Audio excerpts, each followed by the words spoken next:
श्रीमन्नारायण नारायण नारायण। भज मन नारायण नारायण नारायण। भज मन नारायण नारायण नारायण।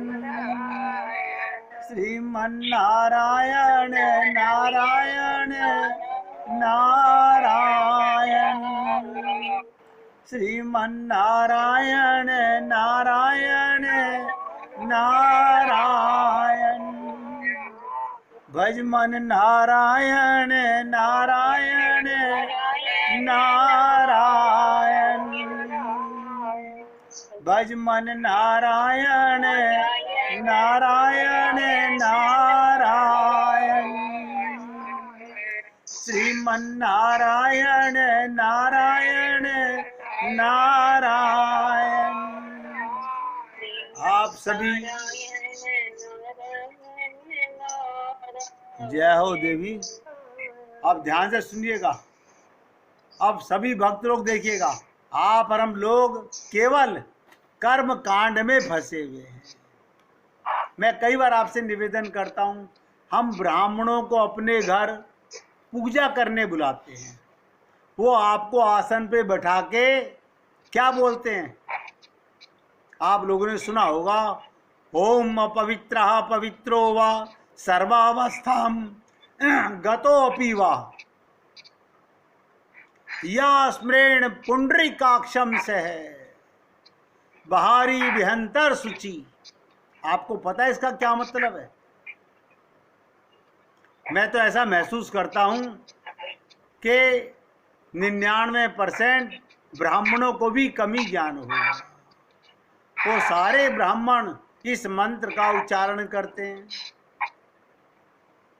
ओम पवित्र अपवित्र पवित्रो वा सर्वावस्थागतो या स्मृत पुंडरी। देखिए कितनी बड़ी बात कही, या स्मृत पुंडरीकाक्षम। उस भगवान विष्णु को याद करते ही, नारायण को याद करते ही बाहर भीतर सब शुद्ध हो जाता है। वो क्या कहते हैं आपसे, आप अपने ऊपर हाथ में जल लेकर छिड़किए। वो कहते हैं ओम, एक एक शब्द पे ध्यान दीजिएगा। ब्राह्मण लोग कहते हैं ओम।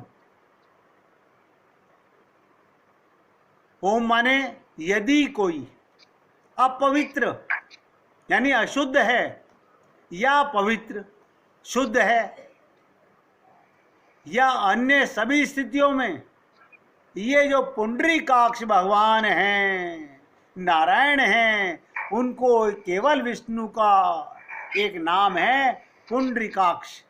ये महाविष्णु का एक नाम है जिसका शाब्दिक अर्थ है कमल जैसी आंखें। पुंडरीकाक्ष का मतलब होता है भगवान की कमल जैसी आंखें हैं। वो बाहर और भीतर दोनों तरह से शुद्ध हो जाता है। एक बार विष्णु का ध्यान कीजिए, आप अंदर से भी शुद्ध हो गए और बाहर से भी शायद शुद्ध हो गए। अर्थ जानने के लिए प्रत्येक शब्द को समझने का प्रयत्न करना पड़ता है।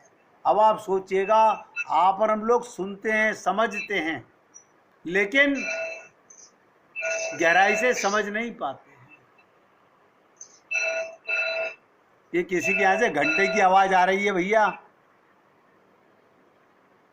अब सुनिएगा। हमने आपसे बात की गजेंद्र की, इतना लंबा परिवार, वो सारे हाथी परिवारों का राजा था और उसकी हजारों पत्नियां, लाखों बच्चे सब छोड़कर चले गए। ये हमारे लोकाचार्य स्वामी जी क्या कहते हैं प्रपन्न परित्राण के अंदर कि मेरा सच्चा स्वामी कौन है। ये लोकाचार्य स्वामी क्या कहते हैं, भ्राता पुत्र एक एक शब्द ध्यान दीजिएगा।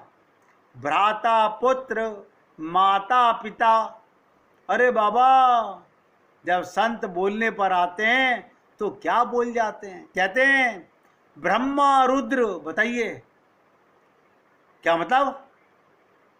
ब्रह्मा भी आपका कल्याण नहीं कर सकता, और उन्होंने यहां तक कहा कि रुद्र शंकर भगवान भी रक्षक नहीं हैं।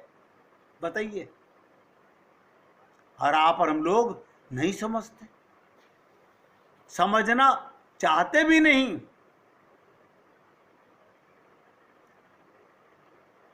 बहुत ध्यान से सुनोगे, एकाग्रचित होकर सुनोगे तो अवश्य समझ में आएगा।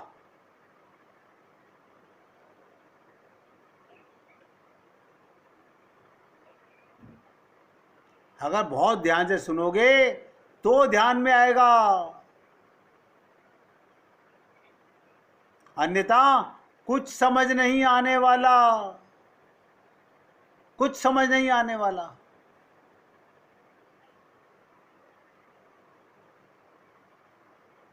हमारे मन में ये भ्रम बना ही रहता है। सब जने सुनेंगे इस बात को, सबकी यही दशा है, मैं अपने सहित बोल रहा हूं।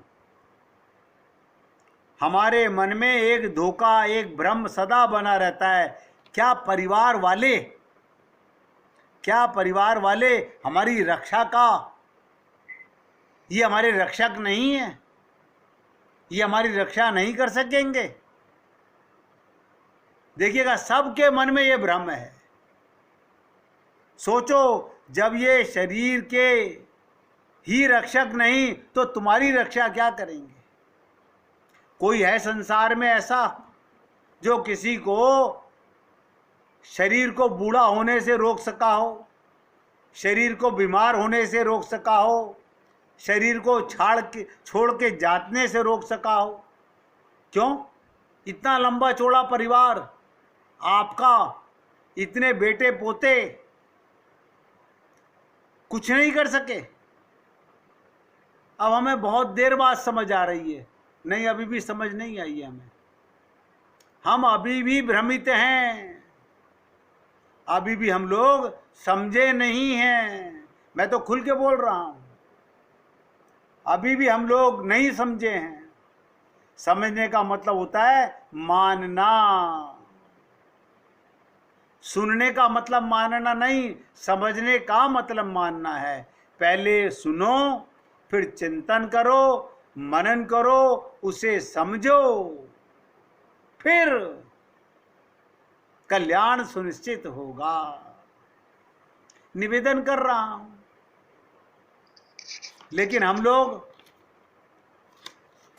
आप सब अपने आप से सोच के रखिएगा कि आप में से किसी को भी परिवार से ज्यादा भगवान पर या गुरु पर भरोसा है? आप अपने हृदय से पूछ के देखिएगा, मन से पूछ के देखिएगा।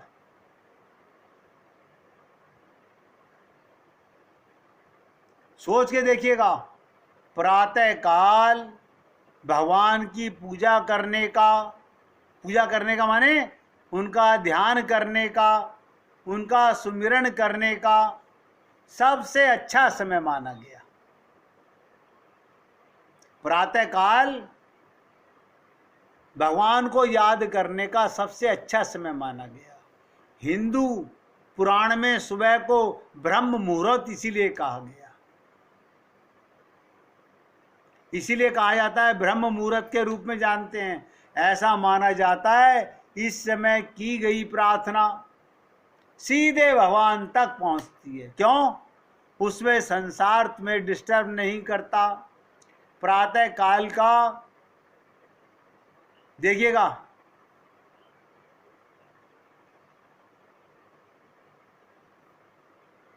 प्रातः काल उस सर्वशक्तिमान को प्रार्थना करने के लिए कितनी विचित्र एक श्लोक बना दिया गया। पुराणों में आया है ये, क्या है? कराग्रे वस्ते लक्ष्मी, कर माध्ये सरस्वती, कराग्रे वस्ते लक्ष्मी कर माध्ये सरस्वती कर मूले तु गोविंद प्रभातो करा दर्शनम समुद्रवासने देवी पर्वता संस्था मंडल विष्णु पत्नी नमस्तुभ्यम पारदर्श स्पर्श क्षम, यानी हाथों के अग्रभाग, ध्यान देने का, नमस्तुभ्यम पाद स्पर्श क्षमस्व में, अर्थात हाथों के अग्रभाग उंगलियों की युक्तियों का श्रेय धन की देवी लक्ष्मी को दिया गया है। हाथों के अग्रभाग की उंगलियों को क्या कहा गया? धन की देवी लक्ष्मी को दिया गया। मध्य भाग हथेली, एक एक शब्द ध्यान दीजिएगा, ये जो बीच का पोर्शन है हथेली का, ये विद्या की देवी सरस्वती को दिया गया। और गोविंद को जड़, हाथ का भाग कलाई के पास जो जड़ होता है वो भाग गोविंद को दिया गया। यानी उंगलियों में लक्ष्मी का, हथेली में सरस्वती का, विद्या का, और कलाई में गोविंद का। तो क्या कहता है जो भक्त ये श्लोक बोलता है, आपको श्लोक नहीं याद होता कोई जरूरत नहीं है। आपको क्या कहना है? सरलता से प्रार्थना किया कीजिए, मैं धरती माता को नमन करता हूं जिनके शरीर पर पहाड़ और जंगल हैं, जिनके वस्त्र समुद्र से बनते हैं। भगवान विष्णु की पत्नी, कृपया मुझे अपने पैरों से छूने के लिए क्षमा करें। यानी धरती माँ को आप पैर से छूते हो और माँ आपको क्षमा करती है। सोचिएगा, ऐसी कोई संसार में माँ है? सच्ची प्रार्थना, इस सच्ची प्रार्थना के साथ हमारे को दिन की शुरुआत करनी चाहिए। मैंने आप लोगों से कई बार निवेदन किया है, मैं बार बार सोचता हूं कि इतनी बार तो मैं आप लोगों से बोल चुका कि बिना तत्व ज्ञान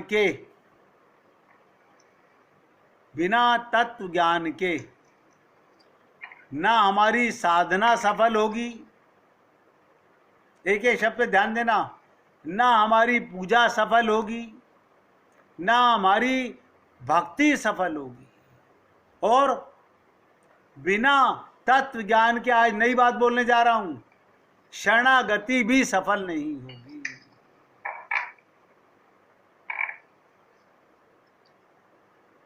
भगवत प्राप्ति का तो प्रश्न ही नहीं पैदा होता। तत्व ज्ञान इतना इंपॉर्टेंट है। तत्व ज्ञान के बिना तो हम तर्क कुतर्क संशय ही करते रहेंगे। 3 शब्द नोट कर लीजिएगा, सारा संसार क्या कर रहा है? तर्क कर रहा है, कुतर्क कर रहा है और संशय कर रहा है। हमारे पंडित जी तो ये कह रहे थे, वो गुरु जी तो ये कह रहे थे, वो फलाना संत तो ये कह रहा था। बस हमारा काम तर्क वितर्क करना और संशय करना हो गया। इसी में हमारा पूरा जीवन बीत गया। मानव देह जिसमें हरि की प्राप्ति होती है वो हमारा व्यर्थ चला गया, यानी बातों में चला गया। भैया निवेदन कर रहा हूं, जो मैंने कहा भाई रक्षक नहीं होता है। आप कहेंगे ऐसे मत कहिए, अरे बता रहा हूं, बाली और सुग्रीव का दृष्टांत तो आप जानते हो या बताने की जरूरत है? पता है ना बाली का और सुग्रीव का। वो रक्षक था कि भक्षक था? रावण को देख लो, रावण और विभीषण। देखिएगा, विभीषण रावण को नेक सलाह दे रहा है,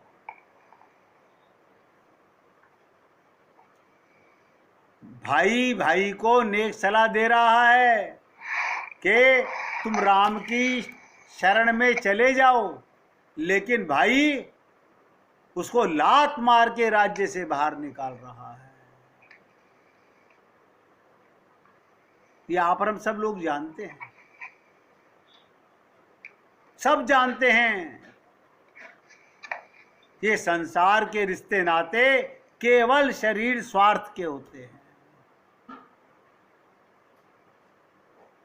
सुग्रीव और विभीषण, देखिएगा, बाली ने सुग्रीव का त्याग किया और रावण ने विभीषण का त्याग किया। ये दोनों कहां पहुंचे?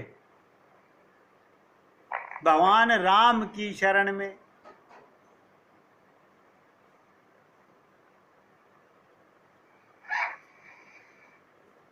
आप सोचिएगा कैसा कल्याण हुआ जब तक हमारे को संसार से लात नहीं लगेगी।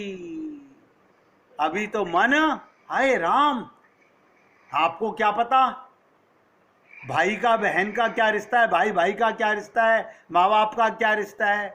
अभी 2 दृष्टांत तो मैं आपके सामने दे चुका, सब समझ चुके होंगे कि बाली और सुग्रीव सगे भाई थे, कितनी मित्रता थी, कितनी एकाग्रता थी, और दोनों ही एक दूसरे के खून के प्यासे कैसे बन गए।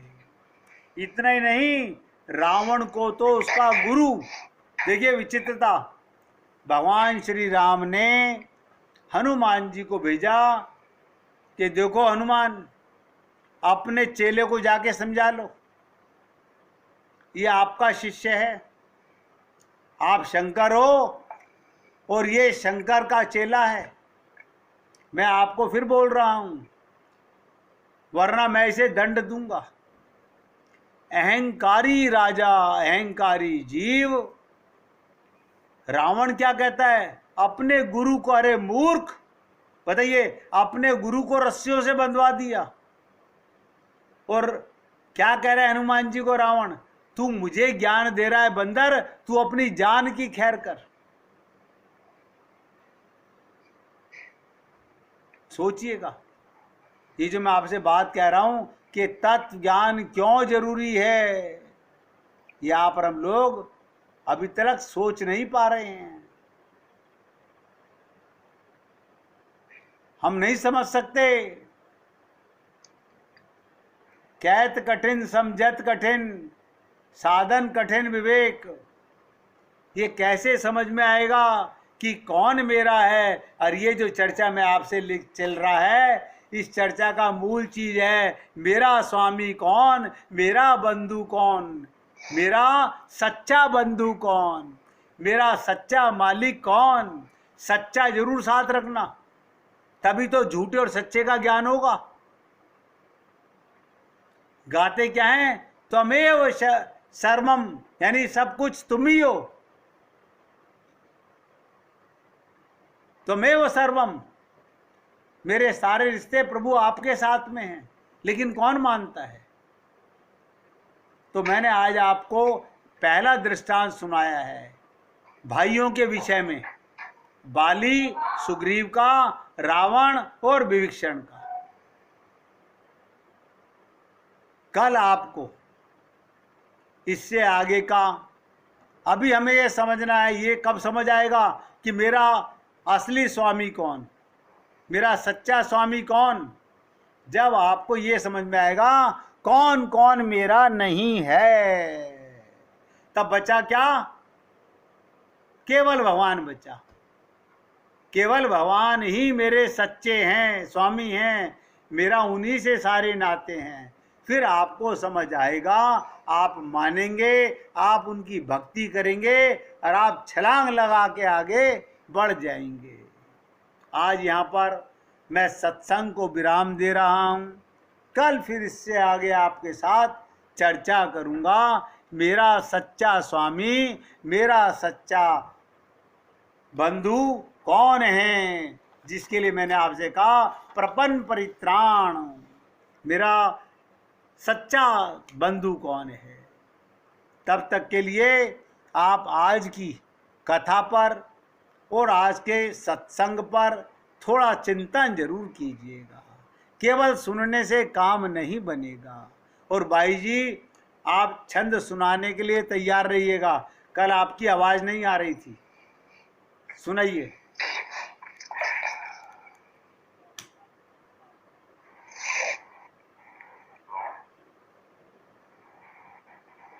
प्यारे इसी देह से पर ब्रह्म पना है तोर। प्यारे इसी देह से मिलने में पर ब्रह्म पना है तोर। से हिले मिले पे गुरु करुणा से हिले मिले पे पर तृप्ति भई नहीं मोर प्यारे। तृप्ति भई नहीं मोर प्यारे इसी देह से मिलने में पर ब्रह्म बना है तो। साहु नीति से हिले मिले अब साहु नीति से हिलो मिलो अब मिलो नहीं चोर प्यारे। मिलो नहीं जी चोर प्यारे इसी देह से मिलने में पर ब्रह्म पना है तो। सर्वभाति सो समर्थ तुम फिर। सर्वभाति हो समर्थ तुम फिर क्यों नहीं सुनते शोर प्यारे। क्यों नहीं सुनते शोर प्यारे इसी देह से मिलने में पर ब्रह्म पना है तो। सीता राम दास के स्वामी। सीता राम दास के स्वामी निरखो अपनी ओर प्यारे अपनी ओर प्यारे सीधे से मिलने में पर ब्रह्म बना है तो। प्यारे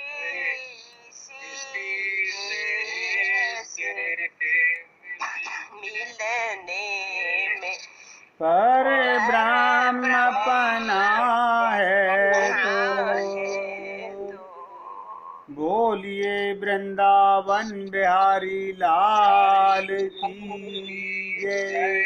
जय जय श्री राधे। जय जय श्री राधे। बोलिए लाल जी का मंगल हो। सभी भक्तों का मंगल हो। मंगल हो। सबको राधे राधे। मंगल हो। राधे राधे जी, राधे राधे सबको। राधे राधे जी, राधे राधे। राधे राधे जी, राधे राधे भैया।